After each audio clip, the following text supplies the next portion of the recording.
asesorar y comentar sobre las presentaciones de nuestros libros. Me estoy refiriendo a Ramón Delgado Cano, propietario de Edispax Ediciones. Así que quédate ahí, no te muevas, ya estaremos hablando con él. Bueno, así que vamos a dar antes algunas informaciones sobre nuestra institución. Bueno, en primer lugar, obviamente, voy a agradecer a la Municipalidad de Posadas que nos cede este valioso espacio para que los escritores podamos difundir nuestras obras, nuestras actividades, nuestros proyectos y también, porque siempre digo, nuestros sueños. Y también agradecer, por supuesto, a los socios y quienes se suman a nuestras filas y acompañan nuestras iniciativas. Bueno, SADE Filial Misiones, orgullosos de pertenecer. Vamos a informar, bueno, vamos a dar informaciones. Vamos a informar que el concurso de poesía y cuento Voces Misioneras rumbo a los 40 años de Malvinas, organizado por el Ejército Monte 2 y SADE Misiones, que el comité organizador informa que la fecha de premiación será el 28 de mayo, que es Día del Ejército Argentino. Así que ahí estarán, se dará a conocer entonces quiénes son los trabajos premiados. Bueno, vamos a otras informaciones. Vamos a decir que desde la Dirección de Cultura, bueno, han informado, sí, y ya los autores están ya en la provincia de Buenos Aires y hoy presentan su libro. Hoy 7 de mayo es el Día de Misiones en la Feria Internacional del Libro. Bueno, les deseo desde acá mucho éxito en sus presentaciones. Obviamente que Misiones muy bien representados con estas obras y sus autores. Malvinas, tras las huellas de Pablo Areguati, testimonio e investigación de Samuel Oscar Jiménez. Andrés vuelve o La risa bárbara, novela de Osvaldo Mazal. De orillas y otras dramaturgias de Carolina Gularte. Primer diccionario en vía Aibú, español en vía guaraní, de José Javier Rodas y Cuaraí Potí, Carlos Benítez. Portón Viejo, novela de Elvio Marcelo Galeano. La campana y la lluvia, libro de cuentos de Carlos Zarza Machuca. Agustín, un estudiante del interior, que es una novela de Lucas Teodoro Slobosiem. Y no te olvides que nos quedamos, no te olvides de los que nos quedamos, novela de Nerida Wisneke. La clave Cipoli, libro de cuentos de Roberto Mac. Y Encontrarme fue poesía, libro de poesía de la Lila Goralewski. Muy bien, entonces hoy estos escritores misioneros serán la figura central de la Feria Internacional del Libro. Hoy es el Día de Misiones, hoy es nuestro día, así que lamento no poder estar allá en este momento para poder compartir. Realmente estar en la feria es alucinante, no podés creer estar rodeado de tantos libros, tantas fantasías, es un mundo realmente muy mágico. Bueno, voy a dar vuelta a mi cámara, porque acá voy a presentar, acá tenemos que vernos los dos, el otro día se me cachó. Ahí está. Bueno, te cuento que tenemos saludos de Rubén Darío Mota, que es un escritor misionero, vos lo conocés, así que nos está mirando, te manda saludos. Y tenemos acá a un escritor de Perú, de Jayanca, norte del Perú, Luciano Morales. Te mando saludos, Luciano, gracias por estar ahí. Bueno, y en medio así también, después vamos a ir recibiendo saludos. Yo te voy a compartir la imagen, así que el video, así que también podés recibir. Muy buenos días, Ramón. Mucho gusto por estar acá. Realmente es muy grato conversar contigo en esta mañana de sábado. Bueno, buen día, Nelly. Gracias por la invitación en primer lugar. Saludos y buenos días a tu vasta audiencia, ¿no?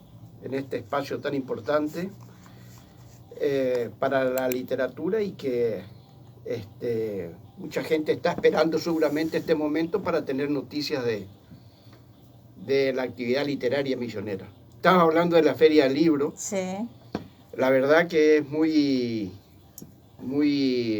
emocionante y y lindo participar. Yo tuve la oportunidad de presentar un libro del año 2012 por intermedio de la Dirección de Cultura, que nos llevaron acá también. Presenté un libro, La leyenda del Sarandí, del tesoro del Sarandí, me acuerdo. Ajá. Y una anécdota linda, voy a contar, que teníamos asignado a las 19 horas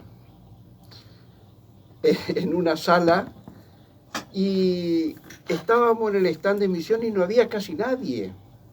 Y los 10 escritores que estábamos ahí para presentar el libro, dijimos que íbamos a estar nosotros solamente. Porque al lado, en la sala contigua, presentaba su libro en ese momento recontra famoso Ricardo Ford, mediático. No, pero era sí. el boom mediático del momento. No, Entonces, me imagino. justo al lado de nuestra sala, a la misma hora presentaba el libro este señor. Suele pasar. Entonces, cuando fuimos a la sala, había un montón de gente esperando la apertura, y dijimos, bueno, acá estamos muertos, en nuestra sala no va a haber nadie. Y en la sala de este señor, mirá la gente que hay. Rebalsaba de gente. Y nos equivocamos. Toda la gente que estaba era para nuestra sala. Grande fue nuestra sorpresa. ¡Qué sorpresa, Dios! ¡Qué lindo! Grande fue nuestra sorpresa que cuando empezaron a entrar la gente, entraban a nuestra sala, a la sala de emisiones. De emisiones, fueron a ver a los escritores y decíamos, misioneros. pero ¿cómo esto es? Bueno, conclusión de que no había lugar para sentarse en nuestra sala, en nuestra posición. Nos queríamos morir de... Sí, porque los stands son pequeños, sí, no claro, lo que pasa es que capacidad. después analizamos, y el tipo de gente que está en la Feria del Libro es como que no le interesa lo mediático, digamos. Se iba el tipo de lector estaba más ávido de la literatura nuestra, claro, que del mediático. De conocer la vida de alguien que todo el mundo conoce, no sé qué secreto. O sea que fue una grata sorpresa. Qué hermoso, qué lindo. Y muy lindo, qué por hermoso. supuesto. Entonces, a estos autores que están ahí por presentar el libro, yo me imagino, creo que a las 4 de la tarde, me parece un hermoso horario. Sí, y sí, un horario, sí, intermedio, lindo horario. Porque me comunico a veces con autores ahí que a veces nos mantenemos en contacto, entonces más o menos me van informando. Así que bueno, muy, muy contento de estar acá. Bueno, gracias a vos por estar. Bueno, vamos a empezar a conversar sobre sus actividades, ¿no es cierto? Sos odontólogo y de odontólogo estudiaste odontología en la UNE. Sos escritor, historiador, miembro de la comisión directiva de la SAD de Misiones y aparte sos editor, sí, ¿cierto? Bueno, sí. O sea, pasaste todas esas actividades. A ver, ¿cómo fue ese paso de odontólogo a escritor? Primero me imagino, historiador, ¿que convivieron alguna vez esas dos personas? Claro. Lo que pasa es que a mí siempre me interesó la historia, especialmente la nuestra, ¿no? La nuestra historia siempre fue muy... Bueno, permiso, vamos a decir que vos naciste en Paraguay, pero creciste en Misiones. Muy chiquitito, vinimos acá de los 3 años. O sea que sos misionero. Desembarcamos en Villa Sarita con mis padres, mi papá, mi mamá, mis hermanos, y ahí nos quedamos, y hasta hoy vivo en el mismo lugar. Bueno. Villa Sarita en aquellos momentos era un estero, un lugar desértico, feo, y bueno, hoy es lo que es hoy Villa Sarita. Sí, ¿no? Y bueno, ¿cómo fue esa convivencia, digamos, entre el odontólogo, el escritor, el historiador y luego ahora el editor? Siempre me interesó la cultura, siempre estuve relacionado por la formación de estudio, digamos. Tuve la suerte de tener muy buenos profesores. Una de mis profesoras, desde que empezó a ejercer la profesión, fue Olga Zamboni. Ella fue profesora nuestra de literatura y castellano, se llamaba en aquella época. ¿En qué escuela? En el Colegio Roque González, desde primer año hasta quinto. Y ella fue la profesora nuestra y nos inculcaba la lectura y nos inculcaba a leer. y teníamos esa vergüenza si no sabíamos leer. Entonces, ¿qué pasa? Le teníamos miedo a los profesores, digamos, o no sé si miedo o respeto, ¿no? Pero lo que ella decía, todos los profesores, ¿no? Era palabra santa y no había que fallar ahí. Y la profesora Zamboni insistía mucho con la lectura, la escritura, y bueno, algunos salimos así orientados a esa fase. Por ejemplo, compañeros de colegio mío era Alejandro Mirabet, que salió Alejandro locutor, Mirabet, sí, sí, Luis sí. Armando Galarza, También, gran conocedor sí, de la literatura, sí, y otros compañeros, el padre Víctor Arenjar, que fue obispo de Oberá, también era compañero nuestro. Y bueno, entonces, cómo la educación en como la yo adolescencia digo, a de uno veces influye, el profesor claro, marca, para ¿no es ir cierto? tirando. Marca, digamos, un camino. Sí. Yo siempre digo a veces que a veces uno dice, ¿por qué haces tal cosa? Y siempre hay un profesor que te marcó la vida, Sí, ¿no es cierto? claro, entonces, y después, también en las actividades prácticas, antes en los colegios había actividades prácticas, no sé si ahora hay todavía, ¿no? Y Pero es tecnología, una una cosa cosa muy de interesante eso, sí. porque ayuda a desarrollar el potencial que uno tiene, capaz que en otro lugar no puede desarrollar.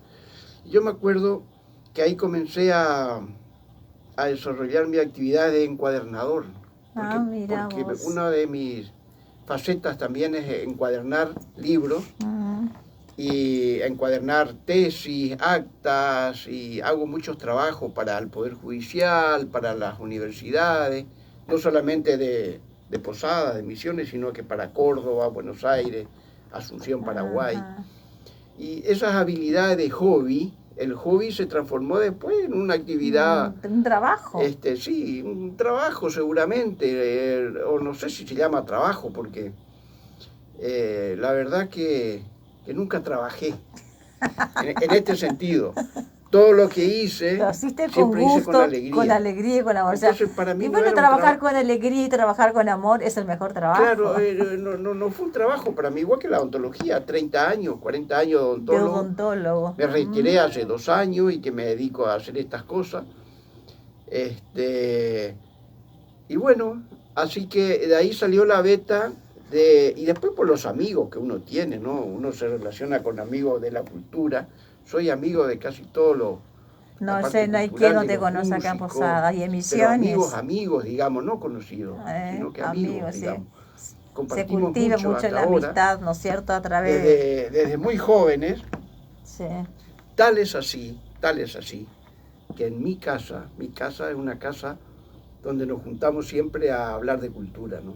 Y música, y poesía, y mini teatros,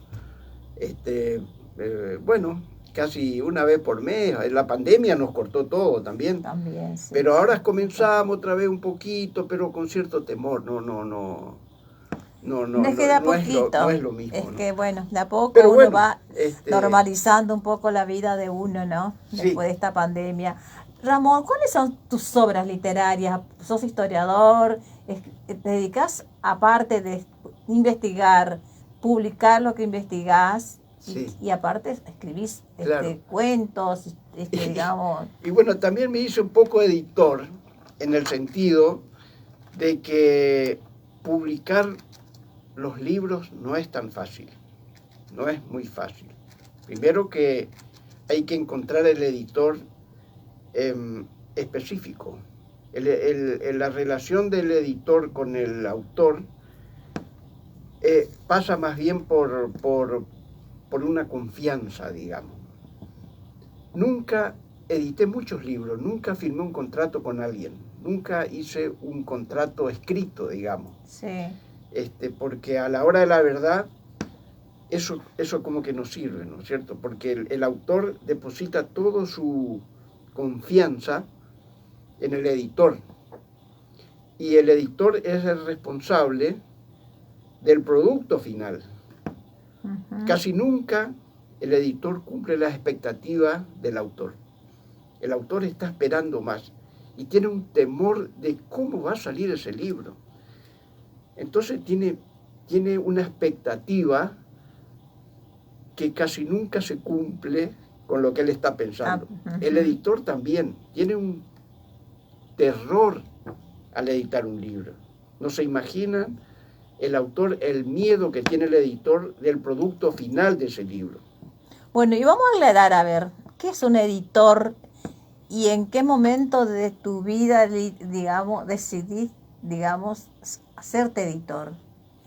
Bueno, al entregar un trabajo, el editor es el responsable y el único responsable del formato del libro, del tipo de letras, del tipo de fuente que va a usar, los márgenes que va a tener el libro, la estética que va a tener el libro. Eso es importante, ¿no? El autor casi como que desconoce ese tema. Entonces el editor pasa a ser un sugerente, digamos, sugiere cosas al autor y entre los dos se ponen de acuerdo, ven la expectativa que tiene el autor. Es muy importante la expectativa que tiene, porque el editor es el que va a definir al final, va a definir. Cualquier editor es así, ya sea en el diario, en la televisión. Sí, estamos hablando no específicamente de una o de la tuya, sino como el trabajo del editor, claro. ¿No es cierto? Entonces el temor es el temor de autor-editor es mutua, digamos, tiene miedo. Yo, por ejemplo, cuando voy a editar un libro y me confía un autor, es como que me pongo la defensiva en el sentido de que le gustará lo que hago, hará lo que aceptará mi trabajo. Digamos, a ver, porque también lo que hacemos es artesanal, no es una empresa, claro, eso también, con fábrica, con empleados, con industria. No, aparte no es una industria, digamos, es un amor al arte. Bueno, lo tuyo sí, porque la industria editorial existe, ¿no es cierto? Pero lo que se hace acá es todo artesanal y todo es todo manual. Sí. Claro, es muy, digamos, muy casero, digamos. Exactamente. Bueno, y inclusive te digo más, a veces, en este sentido.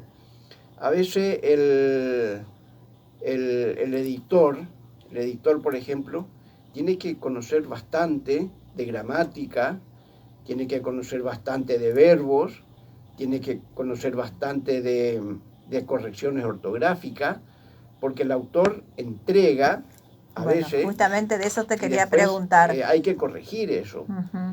Es la corrección ortográfica y sintáctica. Claro, más o menos, porque...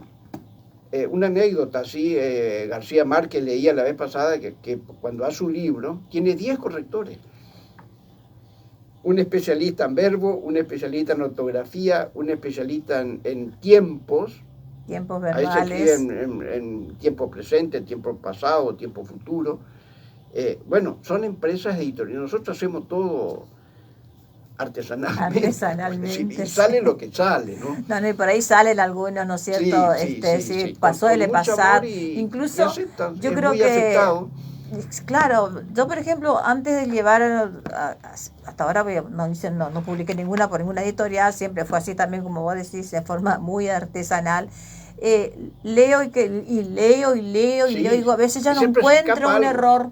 Pero cuando veo publicado, encuentro, mirá, acá hay un error, pero pasó. Sí. No sé, ¿no es cierto? Pasa eso. Sí, a veces yo sugiero, por ejemplo, cuando me entrego un escrito, que le den a un profesor, a una profesora de literatura, que lo revise, que sabe más que nosotros, ¿no es cierto? Nosotros lo hacemos en forma artesanal, pero el profesional. Igual hacer una tapa, por ejemplo. Hacer una tapa es un gran tema, porque es difícil definir la tapa de un libro. La tapa del libro quiere decir mucho, ¿no? Y la tapa del libro dice todo, no mucho. Claro. Para mí es el que vende, ¿no es cierto? Tiene que ser para mí una tapa atractiva sobre todas las cosas. Siempre me pregunto algo, siempre me pregunto y me contesto. ¿Para qué uno entra a una librería? El lector, ¿a qué entra una librería? ¿Qué busca el lector? Entonces busca 3 cosas. ¿Quiere aprender algo? Busca un libro para aprender. ¿Quiere un libro para profundizar su conocimiento? Va buscando eso. O va buscando un libro de placer. Una novela, o un cuento, poesías. Entonces, esos 3 factores, el lector entra a una librería para... Entonces mira las tapas. Y muchas veces la tapa no refleja lo que está adentro. Sí, suele pasar. Yo siempre le sugiero a mis amigos, y por ahí me traen tapas negras, oscuras, grises, tristes, para mí, digamos. Pero para el autor no. El autor le gusta eso. Y yo le digo siempre, yo quiero colores vivos. Le digo, quiero que resalte. Que resalte, que llame la cuando atención. Cuando vos entras en la librería, en el estante, ¡pum!, tu vista fija en esos colores. Pero el autor muchas veces me trae, por ejemplo, libros oscuros, grises, las letras se confunden con la tapa, no se lee bien, el lector tiene que estar, letras chiquititas, tiene que estar mirando muy concentrado para ver el título, por ejemplo, o la contratapa. Las letras no tienen un contraste con la tapa. Claro, cuesta un poco la lectura. Bueno, te cuento también así una anécdota, por ejemplo, mi libro, que yo le edité un libro de poemas de mi tierra, y me lo diseñó una editorial de Perú, la tapa. ¿Y con qué me diseñó? Unos paisajes de Misiones impresionantes, que yo digo, mis libros se vendieron por la tapa, claro, porque la tapa vende, porque había unos paisajes de unos tuscanes, claro, una tierra colorada, claro, la selva. Yo digo, mira, yo no hubiera elegido mejor paisaje para mi libro que lo que eligió esta persona. Bueno, esa es la función del editor. Ahí el editor puso su ojo. Entonces, cumplió tu expectativa. Totalmente. Porque uno tiene una expectativa. Vos tenías miedo. ¿Qué me pondré? No miedo, sino que... Claro. ¿Qué pondré? Y vos por ahí recibí el libro y decís, no me gusta. No, hubiera colocado otra cosa acá. Tu expectativa no fueron... A mí totalmente, mis expectativas fueron realmente muy colmadas, muy llenas. Ahí el editor, por ejemplo, se habrá sentido recontra contento. Y tenía miedo al hacer esa tapa. Tuvo miedo también. Claro. ¿Será que le gustará esto? ¿No le gustará? Porque vos a veces podés decir, puso un paisaje, no, hubiera colocado un personaje, a lo mejor. Claro, ¿no es claro. cierto? Pero sí. Cumplió totalmente, y cuando yo vi esa tapa, hasta hoy me llama, para mí es un cuadro, que van a poner un cuadro esas tapas, que son realmente unos paisajes divinos. Sí.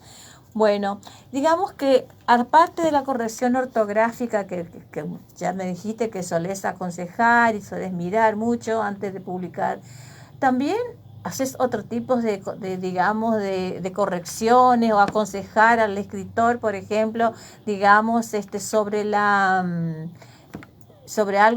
semántica, el uso de las palabras. Creo que esta palabra no va, podés cambiar por otra, es decir, hay también ese tipo de... Sí, por supuesto, porque yo, por ejemplo, antes de imprimir un libro, antes de hacer un formato, leí 10 veces la obra y voy buscando muchas veces errores. A veces ya palabras no leo que se repiten, digamos, usar sinonimia, por ejemplo. Entonces le sugiero, le digo, mira, ¿no te parece que esta oración acá tendría que ir de otra forma? Y a veces, sí, pero no sé lo que está pensando el autor, porque el autor está pensando en otra cosa, yo pienso en otra cosa. Entonces, ahí es donde se arma la discusión. Y hoy día, el conflicto, por intermedio de WhatsApp, por intermedio de... Otra anécdota que te voy a contar. Hice un libro a un amigo de Alem y él me contacta con un amigo de Los Ángeles, California. Me dice, Ramón, ahí hay un amigo que quiere publicar un libro que vive en Los Ángeles, California. Pero ¿cómo? Le digo, ¿cómo? Vive en Los Ángeles, en el primer mundo, nosotros vivimos acá en la cola. ¿Cómo el tema? No sé, ahí te va a llamar por teléfono y hablen. Yo pensé que era una cosa imposible. Conclusión de que me llama con la tecnología que tenemos hoy, WhatsApp, videollamada. Bueno, llegamos a una conclusión, le digo, pero ¿cómo vamos a publicar un libro en plena pandemia, pues en el pleno 19, en noviembre del 19, donde no podíamos salir ni a la vereda? Digo, pero ¿cómo vamos a hacer un libro? Le digo, vos allá, yo acá, mira, yo te voy a mandar todo por PDF, vos me imprimís, me mostrás acá cómo está, pero no sé, me resulta raro. Cuando terminás el libro le vas a mandar a una hermana mía que vive en Entre Ríos y ella después se va a encargar de enviarme el libro. Bueno, imagínate lo que fue hacer un libro, un entrenador de fútbol. Muchas veces me contacté con él y él estaba al lado de grandes jugadores de fútbol y hablamos con él, tipo Valderrama, Higuita, ex grandes jugadores de una universidad. Bueno, conclusión de que hicimos libro con miles de correcciones por medio de WhatsApp, videollamada, y me decía, fíjate en la página 42, sí, estoy en la página 42, le decía. Bueno, ahí le falta un acento, y así, ya está. Fíjate en la página 79, ahí hay que corregir esa oración. Bueno, conclusión de que era todas esas cosas, y ahí está la función del editor. Cómo se trabaja con el autor. Pero más bien, lo que yo siempre digo es de quedamos grandes amigos. Hasta hoy día seguimos hablando y hablamos de fútbol y hablamos de política y hablamos de cosas por video. Entonces el editor pasa a ser ahí la confianza que uno tiene. No sirven los escritos. Nunca le pedí un peso de entrada para decirle, che, me tenés que pagar la mitad porque me pidió 200 libros, era mucho dinero. Nunca le dije, me tenés que dar la mitad para empezar, porque él me dijo, hacelo. Y yo me quedé con eso. ¿Será que es cierto esto? ¿Será que es mentira? Hago los libros, ¿a quién le lloro esto? Bueno, conclusión de que terminamos el libro. Me dijo, ¿cuánto es? Tanto. Me dijo, bueno, ahí te hago la transferencia. Yo no podía creer, pero las expectativas del autor con siempre... Yo creo que es claro, ¿no es cierto? Que a veces uno tiene unas expectativas y está bueno de que el escritor sea satisfecho esa expectativa. Sí, ¿no? Son placeres. Digo que ese debe ser el mayor placer para el editor también, ¿no es cierto? Yo con todos los autores que hice, puedo decir que el 99% de satisfacción. Ay, bueno, pero bueno, te felicito. No, prácticamente nada. Aparte quedamos amigos y nos abrazamos y nos invitamos a cumpleaños y qué sé yo. Bueno, vamos a mostrar tu libro que se llama Andrés Guacuararí, misionero y guaraní. Acá vamos, bueno, la gente lo ve, pero lo ve como al revés, pero después no importa. Es un libro que cuenta... ¿Esto cuándo lo escribiste? Esto es del año 2016. 2016. Fíjate que en la primera página, o la segunda página, hay 14 preguntas. 2016. A ver si vos realmente lo conocés, Andrés. Puede aclarar de interés. Muy bien. Claro. ¿Dónde nació? Primero, claro. Ay, bueno. Esto está buenísimo, ¿sabe qué? Para las escuelas. Las escuelas, digamos, no tienen mucho material sobre la historia de Misiones, particularmente. La idea fue, esto me corrigió el ingeniero Alejandro Larguía, un gran historiador de Guacurarí, igual que hay investigadores muy famosos acá, muy importantes, como fue el ingeniero Alejandro Larguía, el profesor Machón, Comogli, el profesor Cantero. Sí. ¿Y este libro dónde se puede conseguir? Supongamos que alguien quiere comprar este libro. Eso tengo en el Museo Aníbal Cambas, en el Parque, República del Paraguay, ahí se vende. También tengo un amigo, que muchos me dicen, pero a vos te falla la cabeza, me dice. Tengo un amigo que tiene una farmacia y él hizo un sector de libros. Eso está buenísimo. Todos los negocios Enfrente de tendrían que California, tener. ahí en Alberdi y Pedernera, mi amigo Ajá. Iván. Entonces me dice, Ramón, tráeme los libros tuyos que voy a poner en mi sector librería, porque tiene solamente libros de misiones, digamos. Entonces yo llevo ahí y dejo así, tengo la historia de Villa Sarita. Bueno, eso también, justamente te iba a hablar de la historia de Villa Sarita. Este libro cuenta un poco, es el libro que gustaría leer porque debe contar muchas cosas. ¿Quién fue Sarita? Sarita, bueno, porque hay muchas leyendas sobre Sarita. claro. Digamos, o historias urbanas, leyendas urbanas. Hasta ahora vive un hijo de Sarita, un profesor de historia en Oberá, profesor Mieres. Hace poco le regalé ese libro, mejor dicho, en la feria en el mercado concentrador de Oberá. Sí. Yo me envié 5 libros de la historia de Villa Sarita. Un día me llama la encargada ahí, me dice, Ramón, vendí todos tus libros de Villa Sarita acá en Oberá. Yo le digo, pero ¿cómo van a comprar la historia del barrio de Villa Sarita? Le digo. En Oberá. En Oberá. ¿Qué tiene que ver? Vino un señor y compró todo.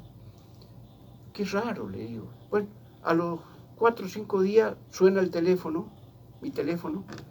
Me dice, hola, sí, buen día. Mire, yo soy el profesor Mieres. ¿Qué tal? ¿Cómo le va? Mucho gusto. Yo soy el hijo de Sarita. Sí, yo le nombro mi libro. Bueno, yo compré todos sus libros porque voy a regalar a mis parientes. Y la profesora Quitita Peruso, sí, de Oberá ahí de Oberá, la responsable de Feria del Libro, sí. escribió en el diario Pregón Misionero. Hoy salió un artículo también de ella sobre un libro mío. Escribió que ella le conocía al profesor Mieres porque era amigo de su esposo. Ni idea tenía de que era hijo de la famosa Sarita. Sarita de Villa Sarita. ¿Y quién fue Sarita?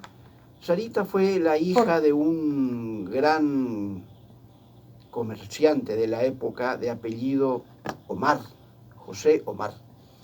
Y Sarita era su hija. Entonces Omar era un conchavador. Conchavador eran los que contrataban los obreros para ir al Alto Paraná a trabajar de mensú, de obrar. Estoy escribiendo un cuento sobre los conchavadores. Bueno, vamos a leer después. Entonces puso un bar, almacén, comedor, en el barrio, allá, en nuestro barrio Villa Sarita. Y la gente decían, vamos, los bohemios, los músicos, los hombres de la noche, vamos a lo de Sarita. Vamos a lo de Sarita.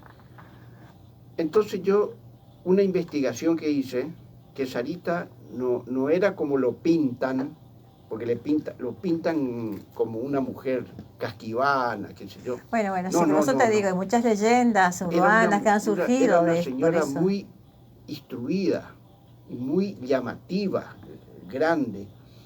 Estudió en el Colegio Santa María, estudió piano, fue delegada de Evita Perón. Entonces ella con su simpatía y su amabilidad conquistó el barrio y quedó ahí Sarita. Vamos a lo de Sarita. Muchas veces el municipio quiso cambiar el nombre. Barrio General San Martín, Barrio Norte, Barrio... Claro, ¿quién es Sarita para que tenga el nombre de un barrio tan importante de Posada, no? Claro. Pensaría en eso. Y la particularidad que tiene, que aquel que nació en Villa Sarita, que hoy vive en otros lugares, ¿dónde naciste?, le preguntan. Y no dice Posada ni Villa Sarita, te dice, automáticamente. Como sinónimo de Posada, ¿no es cierto? Villa Sarita es uno de los barrios más populares y más lindos. Guarda que empezó la ciudad. Ahí empezó la ciudad de Posadas. Claro, a poblarse, digamos. Era el único es uno de los lugar barrios que se podía subir. Llegaba al puerto, no tenía otro lugar para ir. Tenía que ir a Villa Sarita, a ese barrio. A ese barrio. Y ahí empezó todo, porque ahí empezó la asistencia pública, ahí estaba el ejército, el Palacio Legislativo, qué sé yo, de ahí salían los colectivos antes, ¿te acordás? Que salían del parque, todos salían del parque. Sí, sí, de eso me acuerdo. El parque era el lugar de terminal, digamos, llegaban Sí. todos los colectivos. Bueno, ahora vamos a hablar, el autor, acá me traje una casetilla, algo así, el autor y el editor. ¿Cómo presentar un libro? A ver, ¿Qué tema? todo un tema, y fíjate vos, una casetilla debe tener como más de 20, de 25 páginas. A ver, ¿cómo se debe presentar un libro, Ramón? Hace poco compartí una presentación. ¿Hace poco? ¿Estuvo bien o estuvo mal esa con Víctor presentación? Valledor, ¿te acordás? ¿Cómo estuvo según tú? Eso fue una presentación que me encantó, me gustó. Bueno, me alegro Todas las porque presentaciones son aburridas, Nelly. tuve participación en la presentación, así que me alegro de que te haya gustado. Bueno, ¿cómo debe el escritor presentar un libro? ¿Cómo serían esos pasos, digamos? ¿Cómo es el acto en sí? Bueno, me llamó mucho la atención, Sí. hace poco, una autora presentó un libro. Fue una persona. ¿Y qué pasó ahí? ¿Quién falló ahí? ¿Quién fue? Sacaron ahí en nuestro Sí, grupo sí, fue la foto. Leo Duarte. Leo Duarte. Sí. Una persona fue a la presentación del libro. A ver, ¿y qué falló ahí, ¿Pero por Ramón? qué eso? ¿Por Porque qué? el autor no tiene idea para qué se presenta un libro. La primera pregunta que uno se hace. ¿Porque otro presentó? ¿Porque es una moda? ¿Porque es una formalidad? Uno tiene que tener en claro para qué se presenta un libro. ¿Qué objetivo buscas al presentar un libro? Claro. ¿Cuál es la idea de presentar un libro? Yo, escritor, por ejemplo, mi idea es cautivar al lector, que se interese por mi obra. Pero yo no puedo ir a presentar un libro improvisadamente. Me tengo que preparar. Y los autores no se preparan. Los autores van a la presentación del libro a improvisar. Y ahí es donde uno se aburre. El asistente a la presentación del libro, a los 3 segundos, 4 segundos, se da cuenta que va a ser una buena presentación o va a ser aburrida. A los 3 segundos. La mente humana, enseguida capta esa imagen. Esto va a ser plomazo. Piensa y la idea él, ¿no? Es que Esto va a estar bueno, dice. La idea es que no sea plomazo y que sea bueno. ¿Y cómo debe ser una presentación para que sea buena? Sí, enseguida se da cuenta el tipo, sí. el que está mirando. ¿Vos viste las charlas de TED alguna vez? ¿Las charlas de? Las charlas de TED en la televisión. No me acuerdo de Las charlas de TED es una organización mundial. Te sugiero que vea y que los audiencias también. Tecnología, Educación, Desarrollo, TED en inglés. Es una organización mundial. Sí. En donde se exponen exposiciones de todos los temas que a vos se te ocurran. Puedes poner en internet ahí, TED, charlas de TED. No duran más de 20 minutos. Las presentaciones de libros no tienen que durar más de media hora, más de 20 minutos, porque la mente humana a los 30 minutos ya no presta atención. Satura. Sí. Y si el autor o el exponente no tiene feeling con el público, sonó. Enseguida vos te das cuenta entre los asistentes, yo que me fijo mucho en esas cosas, están con el celular, están mirando el reloj, le mira para otro lado, están mirando las chipitas, las empanadas que están ahí. Sí. O sea que pierde desconexión, se desconecta. Entonces, presentar un libro hay que prepararse. ¿Quiénes deben hablar en la presentación de un libro para prepararse? ¿Quiénes son los oradores, digamos, en la presentación de un libro? ¿Quiénes deben ser? Tiene que ensayar antes. No, el autor va a improvisar y enseguida pierde el foco. Claro. Bueno, ¿y quiénes deben ser los oradores en la presentación de un libro? ¿Cómo? ¿Quiénes deben ser los oradores, digamos? ¿Quiénes deben hablar en la presentación de un libro? Bueno, hay varias formas de presentar. un libro. Puede ser el mismo autor, puede ser un autor, puede ser un invitado del autor, un autor prestigioso que atraiga al público, puede ser también como una entrevista, donde el autor es el entrevistado, donde le hacen preguntas, que se hace dinámico. Porque la idea sería, la presentación de un libro sería vender tu libro, ¿no es cierto? Ese sería el objetivo que tiene el autor a presentar un libro, es vender su libro. Claro, ahí tenemos que diferenciar dos tiempos. Por ejemplo, yo presento mi libro, tengo que cautivarte a vos, al lector, digamos. Al lector, sí, ¿Qué tengo que decirle ahí? ¿Cómo me inspiré a hacer este libro? ¿Qué me llevó a escribir esto? ¿Cuántas páginas tiene? ¿Hay fotos? ¿Hay cuadros? ¿Hay referencias? Ese es un tiempo pasado, ¿no? Tiempo pasado. O sea que me llevó un año escribir, me inspiré en tal cosa, los personajes son así, los personajes son asá. Estoy hablando en tiempo pasado. Sí. Después estoy en el presente ahora y yo te sugiero un tiempo futuro. Voy a cumplir tu expectativa. Usted, lector, va a aprender algo con mi libro. Estoy hablando en el futuro. Va a profundizar su conocimiento. Le va a dar placer leer esto. Entonces se diferencia tres cosas ahí. El tiempo pasado, hice este libro, me imaginé en tal persona, me sugirió tal cosa, me incitó alguien a escribir, voy a contar mi vida y te sugiero, como presentando el libro, que vas a aprender algo, te va a dar placer leer o vas a profundizar tu conocimiento. O poder decir, no sé, también te podés encontrar con un final inesperado, claro, algo que te va a dejar sorprendido. Claro. A veces el autor agarra y lleva una novela, por ejemplo. Va a presentar hoy una novela. Voy a leer un capítulo tanto. Bueno, no, esas las lecturas son cansadoras. Eso. Porque vos no estás preparado para escuchar una novela en una presentación de un libro. Tu mente no está preparada. Para eso agarrar y enviarle por PDF, no le haga perder tiempo. Ahí en este apunte que te traje,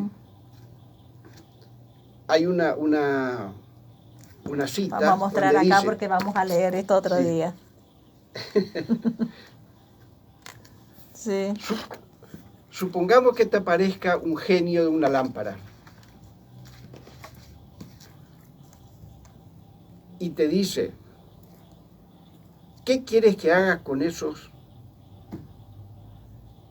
presentes que están ahí esperando tu libro? Un genio que aparezca y que te diga, te voy a cumplir el deseo y te voy a complacer. Ajá. Pedime un deseo. A ver, ¿qué querés de esos que están ahí escuchando tu presentación? Uh-huh. Si a vos no se te ocurre nada para pedirle al genio, estás perdiendo el tiempo. Vos, y le estás haciendo perder tiempo a esa gente. Estás desperdiciando horas, personas. Estás desperdiciando el tiempo si no sabés qué querés con la presentación de tu libro. Yo voy a presentar este libro, ¿qué quiero con este libro? ¿Qué quiero que hagan mis presentadores? Quiero que se interesen, le tengo que sugestionar, le tengo que pero eso también a que adquieran o que lean, por lo menos. Que es todo algo, digamos, que tiene que tener el escritor para cautivar también, sí, porque no todos somos bueno, cautivadores, pero digamos. ¿Sabes cuál es el secreto? Hay que ensayar antes. No Ahí queda está otra, el tema. No queda otra. No improvisar, como dijiste. Los actores de teatro ensayan meses para presentar una obra. Uno le ve 10 minutos en el escenario, pero ensayaron 30 horas. El que presenta un libro tiene que ensayar antes, no queda otra. Porque si no, va a ser un fracaso, va a ser aburrido. No. Yo tengo que salir de la sala acordándome lo que me dijo ese autor. Pero yo salgo a la sala muchas veces. ¿Qué dijo? me olvidé a los 2 minutos lo que era, ¿de qué habló el libro? ¿De qué era el libro? Ni idea. Yo tengo que salir de esa sala, che, qué bueno el libro, Tengo ganas de leer y me cautivó y me gustaría leerlo, por ejemplo. Eso es lo que tiene que... ¿Pero por qué eso? Porque el que presenta el libro no ensayó. Tiene que ensayar. Es aburrido ensayar, es difícil. Sí, yo no me veo ensayando, bueno, pero voy a seguir tus consejos el día cuando voy a presentar mi próximo libro. Ay, se me encanta esto. Bueno, Ramón, te agradezco un montón tu visita, la verdad que me pasaría toda la mañana charlando con Esto vos. Para vos. Bueno, te agradezco, me lo vas a dedicar después, sí. Ya, te agradezco, así que voy a leer y conocer un poco la vida de Andrés Guacullarí. Tengo que conozco bastante, soy docente, así todo enseñé. El mundo habla de Andrés Guacullarí, pero vamos a ver hasta qué punto le conozcan a Andrés Guacullarí, al comandante misionero y guaraní. Bueno, la estatua esta que está en la foto que está en la costanera.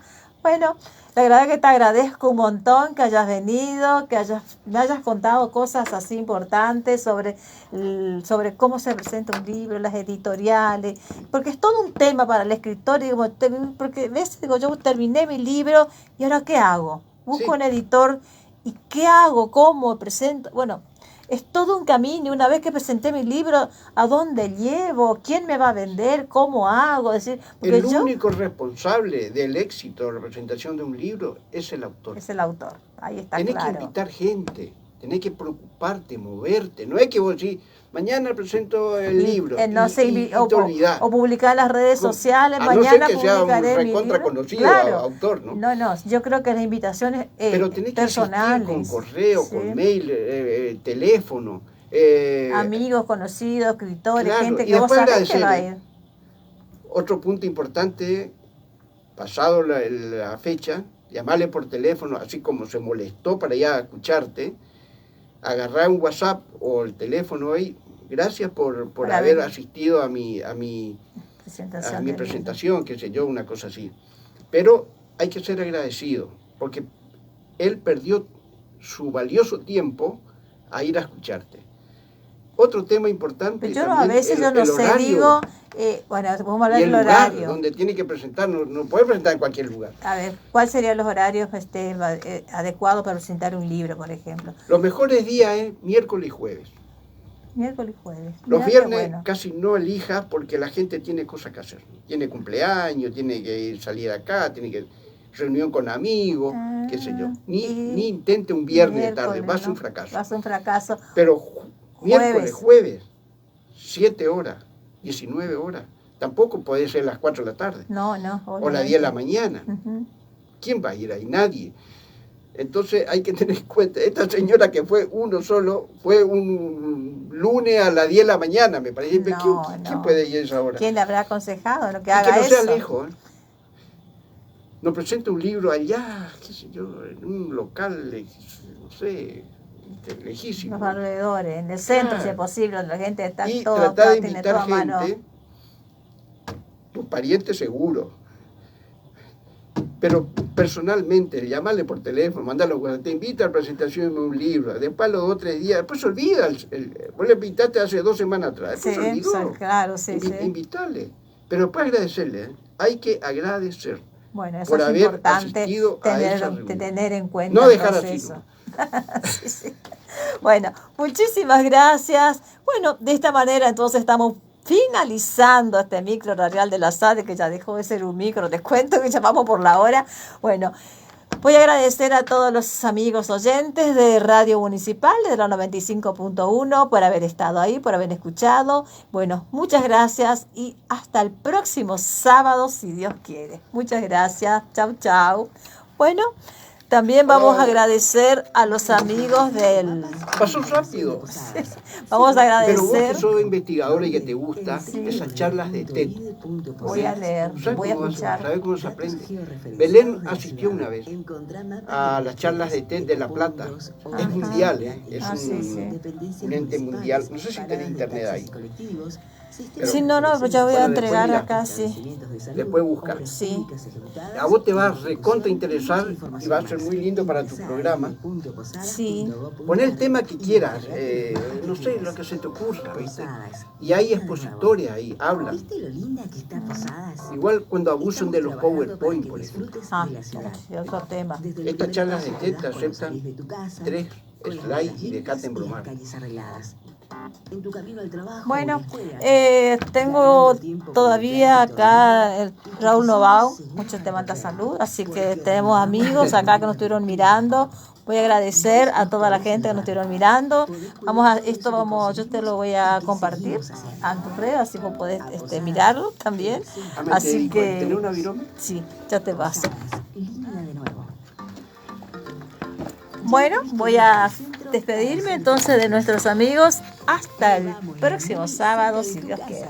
Besito para todos y muchas gracias por estar ahí. Chao, chao.